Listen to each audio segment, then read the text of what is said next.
What's going on, guys? This is Rob, and this story arc with Strange Academy. This will actually get us caught up with the current Strange Academy run. I think we have like maybe 2 or 3 more issues before the story arc finishes. I could be wrong. And they release it monthly, which means we basically have like 2 or 3 more months until the current story arc is done. So we're kind of caught up for the moment. What this does here is kind of funny, right? I mean, I have to remind myself whenever I sit down to read this comic that it's designed to be read from the perspective of like a teenager, right? Like telling us stories about teens. And so you have this little moment where Emily is with Doyle, right? Now, one of the things that's kind of been hit on, although it's not really overt, is that Emily kind of had a thing for Doyle and Doyle sort of had a thing for Emily. It was really more obvious with Doyle than it was Emily, but you know, it's kind of cool to see this. They're kind of out in the swamp and they're sharing this little bit of a moment, you know, sha-la-la-la-la-la, dun, dun, dun, you know, for like Little Mermaid, you know, where like the fish are singing and all that kind of stuff. You wanna kiss the girl, whoa, whoa. I love that song, but nonetheless, right? It's kind of this funny moment, you know, because it's one of those things where, you know, he kind of talks about how no one's ever really kissed him before. She's like, well, let's change that. And she's like, you know, going for the kiss, and then she's like, ah, and then she gets set on fire, you know, and then she suddenly wakes up. And the reality here is that it was somewhat of a dream sequence, but in essence, from her perspective, everything that happened in the swamp that we talked about in the last video, right, where like Doyle had died and all that kind of stuff, where she didn't think any of that was real. And even when she's told by Zelma, like, you know, no, this is not a dream. Doyle's dead. You're basically in what passes for a hospital, you know, in the Strange Academy school for witchcraft and wizardry, where like all this stuff is real. And so for her, it hits her exceedingly hard on a personal level. And there's a couple reasons for that. The first is because of the fact that Doyle was someone she was growing close to. The other reason is because of, well, we'll actually kind of talk about it here in a second, that instead we get this little bit of an explanation, right, in terms of like how this happened. That when she asked the question, like, you know, you guys are literally a school for bringing people back. You guys can do all kinds of stuff. Why can't you bring him back? And the answer she gives is that it's complicated. The reason for this is that as soon as everything popped off, right, Dr. Strange and all those guys were there, they immediately whisked Emily and Doyle back to Strange Academy, and then immediately Dr. Strange got to work on Emily. And when the question was asked, why don't we do anything about Doyle, right? Like he's a descendant of Dormammu. We can go to the Dark Dimension. We can have Dormammu kind of quote unquote relight the fire in Doyle, right? Basically bring him back to life. That is not something that's easily done. Now, Stephen Strange is like, that's not my concern. My concern right now is to fix Emily because she's close to dying, right? Doyle is basically already dead. And if there is a way to bring him back, we can figure it out later. But I do not want to lose 2 students because there's no guarantee that we can bring Emily back in the same way we can with Doyle. The other thing about this though is that because of the nature of Emily and the power she possesses, which even at this point is still a little ambiguous, that in absorbing the energy of Doyle as well as other people, what it's basically meant is she's taken on more energy than her body can handle. So quite literally, it's beginning the process of exploding. Now, this is where we start to get into the gods of magic. And the reason why is because Stephen Strange realizes this is not something he can fix on his own. That what he has to do is basically go to Hogarth, right? One of the members of the Vishanti. Now, for those of you guys who are unfamiliar with Doctor Strange, right? Doctor Strange in Marvel Comics gets like 80% of his power from the Vishanti. These dudes are on a whole different level. To give you guys perspective here, in Strange Tales 157, back in like 1967, I think it was, when the Living Tribunal first appeared, the Living Tribunal used the Rings of Ragador on Stephen Strange, and with the help of the Vishanti, he was able to overpower them. Now, granted, that's the original Living Tribunal, and his powers kind of changed over the years, but these guys are ridiculously powerful. I mean, are they on the same level as Chthon? No, probably not. I'd say Chthon could probably defeat, maybe not the Vishanti in their entirety, like all at the same time, but like individually, probably. But nonetheless, right, Hogarth is basically the guy who has essentially been consuming, quote unquote, the price to be paid for magic, right? It's just one of those things where it's kind of the role he plays in relation to Stephen Strange in this particular circumstance. But regardless, he ends up approaching him because as a member of the Vishanti, ultimately Hogarth could basically cure and essentially fix Emily. And that's exactly what he does, right? He basically cures Emily of what it is, of this magic that's essentially poisoning her entire body.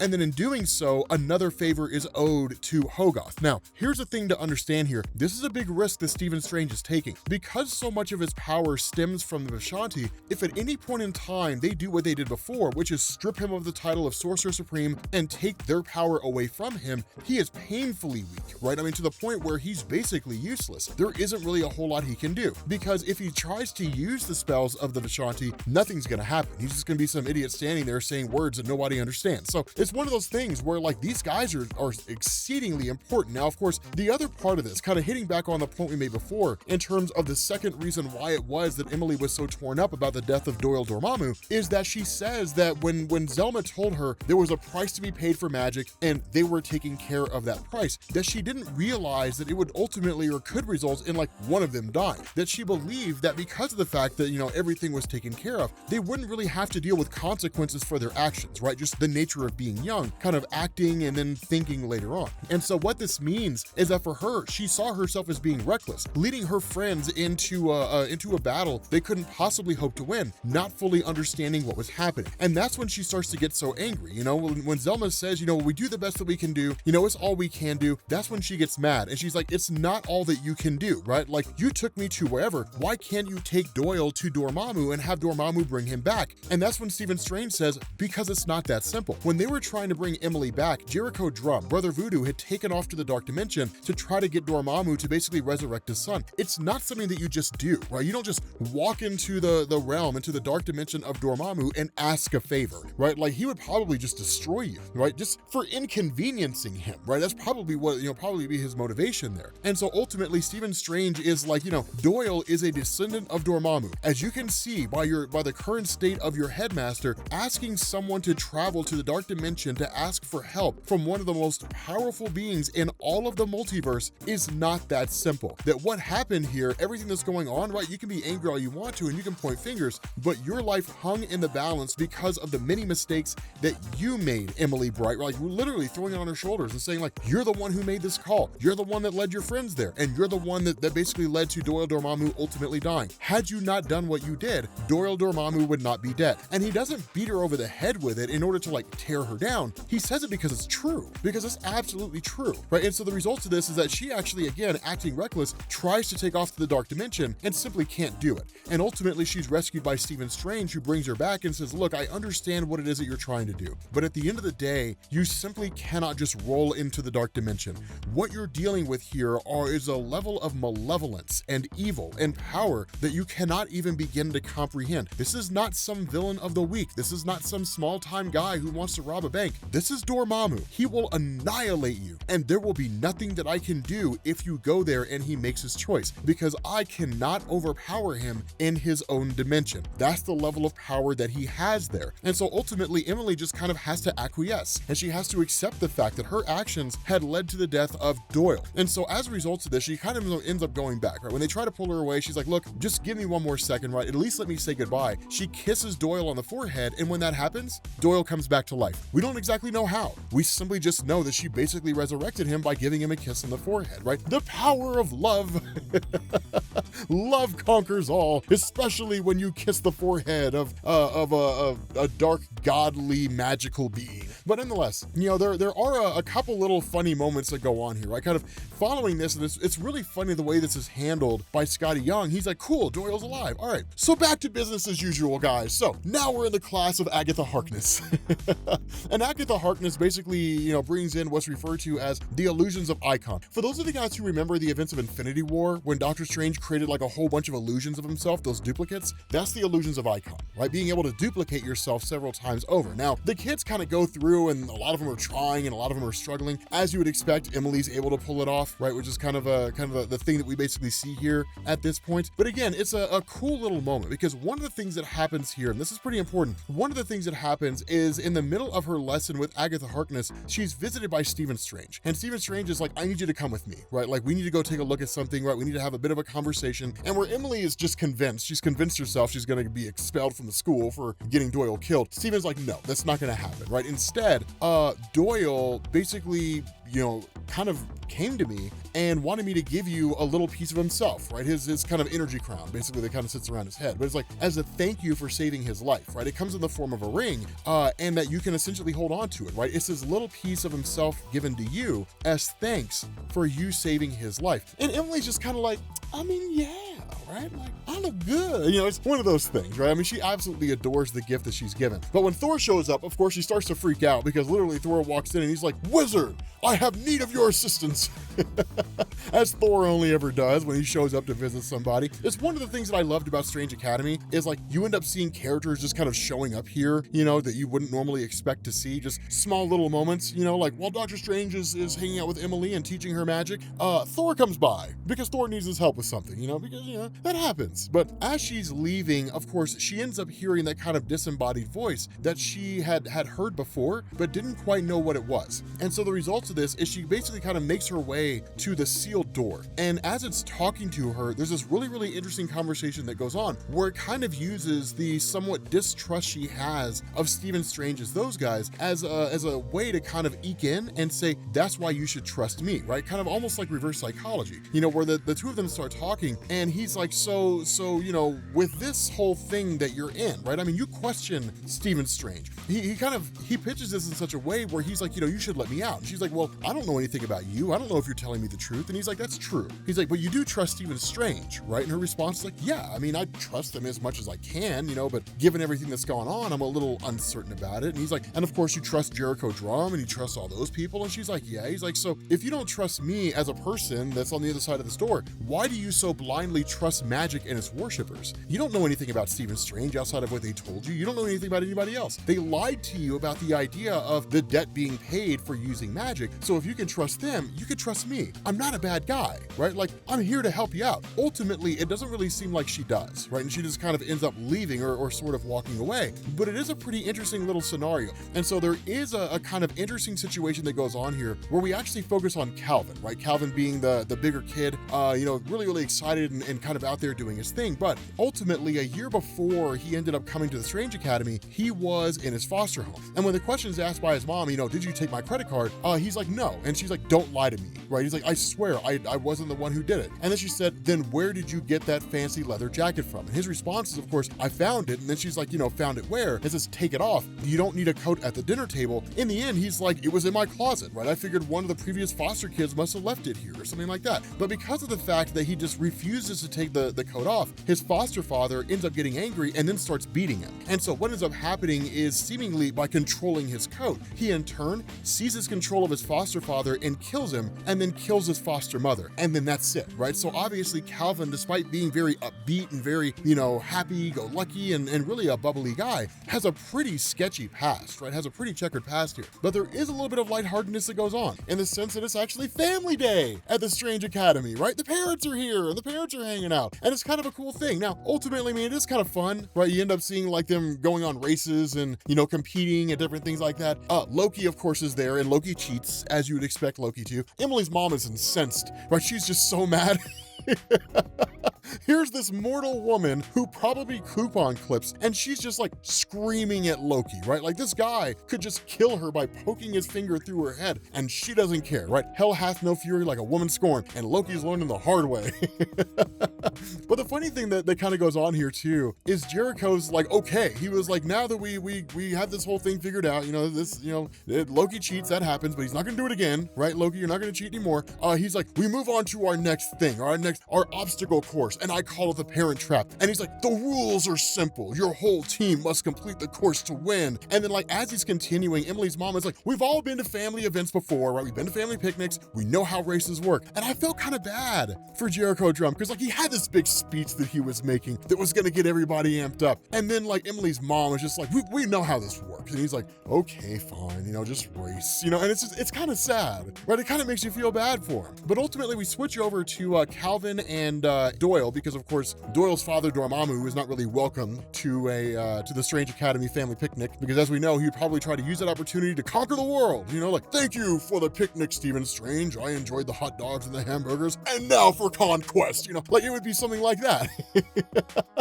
And so it's not necessarily something that you want to have. And for Calvin, of course, given what we know about his parents and his darker history, they're obviously not here as well because they're nobody's problem anymore. They're not anywhere. They're 6 feet under. But the thing about this is that as he and Doyle are just kind of learning about magic and the different things that exist inside the Strange Academy and really doing some exploring and probably messing with things we're not necessarily supposed to mess with, they're ultimately met by the arrival of the mindless ones. Now here they're technically called the mindful ones because unlike the mindless ones that you normally see in the Dark Dimension, which is actually what Caecilius and all those guys were turned into at the end of Doctor Strange. I don't know if you guys know that, the end of the Doctor Strange movie, but the mindless ones were basically taken over by Dormammu and those guys and his sister Umar when they conquered the Dark Dimension. And so because they were essentially enslaved, they have a hatred for Dormammu. So even though the mindless ones who are here are not really the same as the ones from their dimension, they all come from the same place. And so when they see Doyle, they see Doyle's father, and it leads them to a place of anger, right? Like they initially attack him. And that's when you end up seeing the power of Calvin manifest really for the first time since he's been at this school, where he becomes kind of a darker persona of himself, right? Like his eyes get dark, you know, his leather jacket seems to come to life. He becomes this just dark and twisted person, right? He's smoking cigarettes, listening to The Cure. He's just a really dark guy. And so the result of this is that his powers basically unleash, they manifest. And when that happens, it fights off the mindless ones. And then in turn, of course, it frees Doyle. And following that, a kind of bargain or agreement is struck between the two of them that they simply just won't tell anybody about this particular thing that goes on. Now, following that, you do get a bit of a field trip. This isn't really overly important. There are a couple things that do go on here. The first one is that for the two Asgardian brothers, that their father, you end up learning their father is basically a guard, right, at Asgard. So he's not really like a super special guy, right? Like he makes sure nobody breaks into like that room over there, right? Like it's basically what he does. But then you end up finding out that their mother is actually Amora the Enchantress, which is kind of crazy because of course with her basically being one of the villains of Asgard, she's kind of locked away in prison, that kind of a thing. And there is a bit of a takeaway in the sense that she talks about the prophecy, one that has really kind of reached the ears of everybody who's familiar with magic. This prophecy being that like some kind of an event is coming that is going to essentially test everybody at the Strange Academy and could potentially even lead to the destruction of the world. The only real indication we have of what that event is when the kids were in New Orleans and they ended up meeting with that seeress who basically touched Doyle and then saw that potentially in the future, both Doyle and his father Dormammu would lay waste to the world. They would kill everybody, right? Every single superhero, just everyone, right? Just incinerate the entire planet. But again, we don't necessarily know if that's the case. The other part of this is that Doyle, out of curiosity about what it is that Eric's doing, ends up following him, and that's when he learns that Eric's mother is Amora the Enchantress. And so because everybody in the magical community knows that Amora the Enchantress is a villain, he's ultimately kind of like, okay, look, I mean, you got a sketchy dad, I got a sketchy mom, we'll keep this secret between the two of us. The other thing that kind of comes on here, which is a really cool little moment, I really like it, right? This is one of the reasons why I love teenage superhero stories, right? Young love takes me back.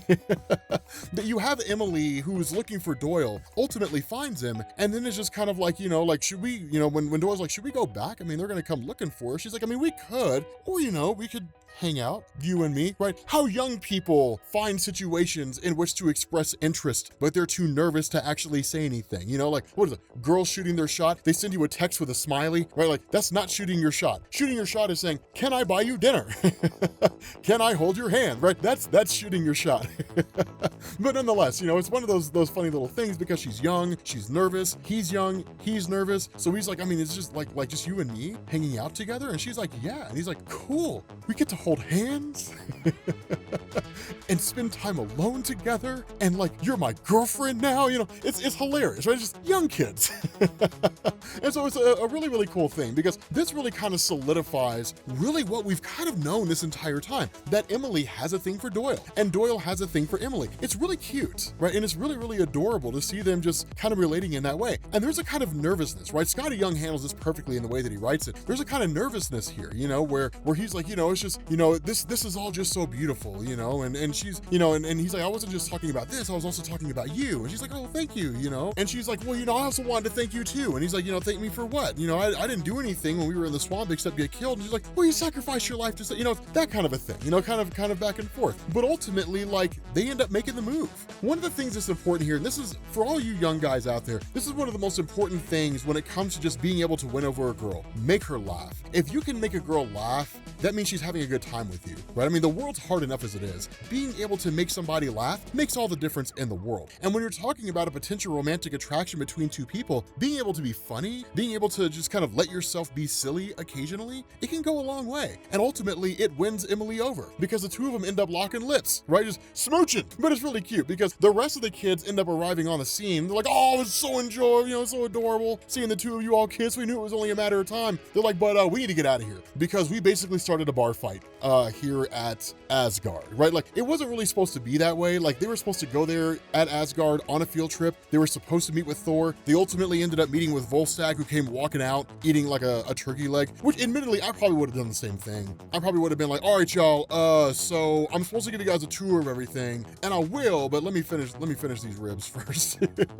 He ultimately ended up taking them to the place where you can get like the best food in Asgard. Nobody had any complaints, right? Like, show me the person who's just like, you know what, I don't want to go to a good restaurant. I want to go see something else instead. And I would just be like, what is your problem, right? Like, we all love food. So it's one of those cool little moments there. But following that, this is when we really get into kind of like at least one of the big threats, right? Kind of the being behind the wall. And for those of you guys who are familiar with the early run on Doctor Strange, right? The combination of Jason Aaron's run, Dennis Hopeless's run, to a degree, Donny Cates' run also. You guys will probably remember what it is that we're sort of covering here, but you end up having Toth, right? Toth being from Weird World and is ultimately just attacked by whatever this being happens to be. And then like, that's it, right? Toth is just shattered. Now, ultimately, because he's from Real World, because he's part crystalline, you can bring him back.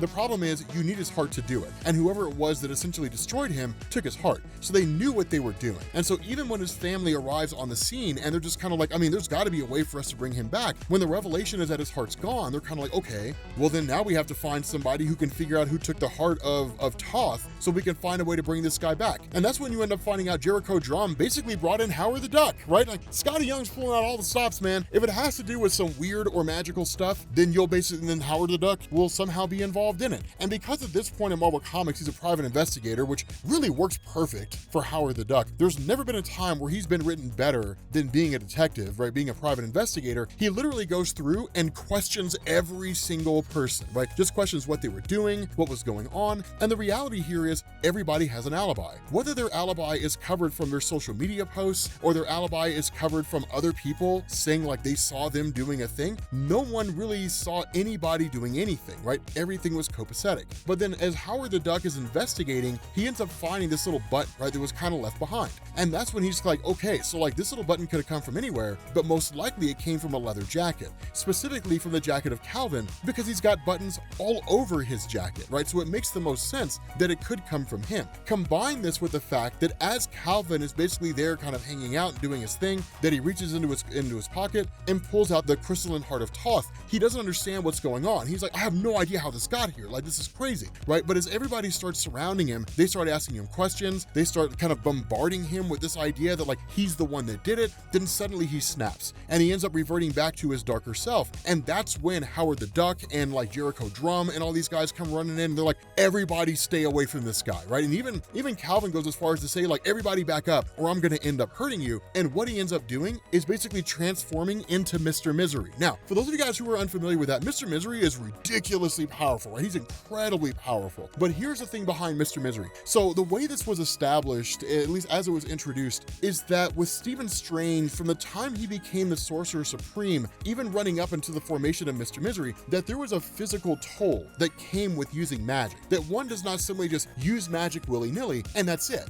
right? That there is an actual physical toll that comes with it. It harms your body. And so because of the physical pain that he was enduring, what Stephen Strange would do is literally conjure up this pain in a physical form that ultimately coalesced in Misery. And that's why Misery has its name, because it is quite literally misery itself given a physical form. Not only that, once Mr. Misery was originally unlocked or kind of released, Stephen Strange had to face off against it, Stephen Strange had to consume it, that ultimately Mr. Misery ended up freeing itself from Stephen Strange. But the problem was it couldn't just bond itself to Stephen Strange again, otherwise it would face probably destruction more so than defeat. And so what it ended up doing was literally just kind of entering out into the world and then ultimately stumbling across Calvin, because Calvin was a person who had basically known known nothing but misery over the course of his life. That Mr. Misery took the form of his jacket and then basically started granting Calvin the ability to manipulate magic. And so when Calvin had told his parents, I didn't steal your credit card, I just found this jacket in my closet, he was telling the truth. The reality was, because he had experienced so much suffering and so much abuse, he was the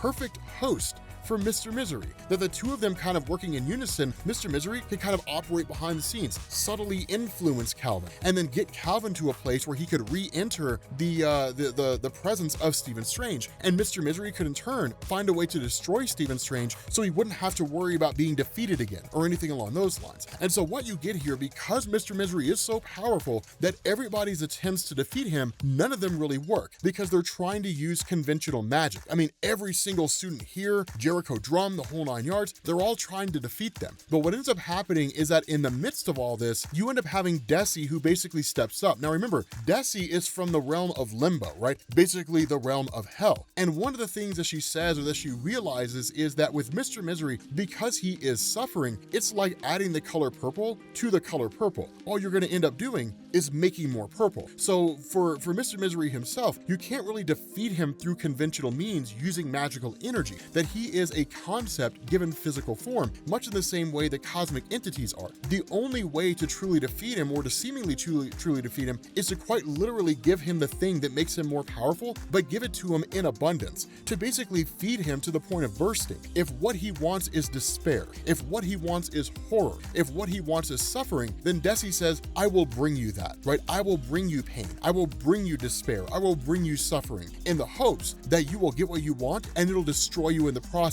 And so being a individual from the realm of hell, she literally, as a person who is in charge of basically holding on to despair and sadness and hopelessness, it's kind of the role she plays in terms of just her existence, that she literally channels all of this into Mr. Misery. Following that, everybody else starts jumping in, and everybody else starts doing the exact same thing, right? Just dumping in all their sad, their terrible experiences, right? The things that have made them so unhappy, the things that have made them sad, it all gets channeled directly into Mr. Misery. And as that happens, it literally starts to overpower him to the point that he simply can't contain what is in essence all this stuff that he's getting. And so he really just kind of shuts down, for a brief moment, which gives Desi just long enough to basically consume it. And so seemingly Mr. Misery is now defeated and effectively locked away. And so what you end up getting, of course, is a kind of happy ending here, right? Is that where Calvin doesn't really seem to have magical powers anymore, because all of his magical power was granted to him by Mr. Misery, but also has this feeling that he never meant to hurt anybody. He never wanted to do anything that brought anybody any pain or suffering, that it really was Mr. Misery working through him. He simply just didn't know it. He would quite literally black out for the most part whenever Mr. Misery took over. That instead of shunning him, and instead of the students just being like, that guy is a problem, instead they actually rally around him, right? They rally around and they're like, it's okay, right? I mean, these things happen sometimes. Like, we're literally dealing with a school that handles like all kinds of crazy magical stuff. This was not your fault. You were being used by a magical force out there. Whether or not Calvin gets to stay is something that only time will tell, right? We'll end up finding out as that progresses. But there is a happy ending here, in the sense that his classmates rally around him and they're like, it's okay, Calvin, we still love you. So Toth is okay, everything's fine. With that being said, guys, we're gonna bring this video to an end. I love Strange Academy, it's just so fun. So now we gotta wait for basically the next story arc to essentially finish and then go from there. But I will catch you all later. Peace.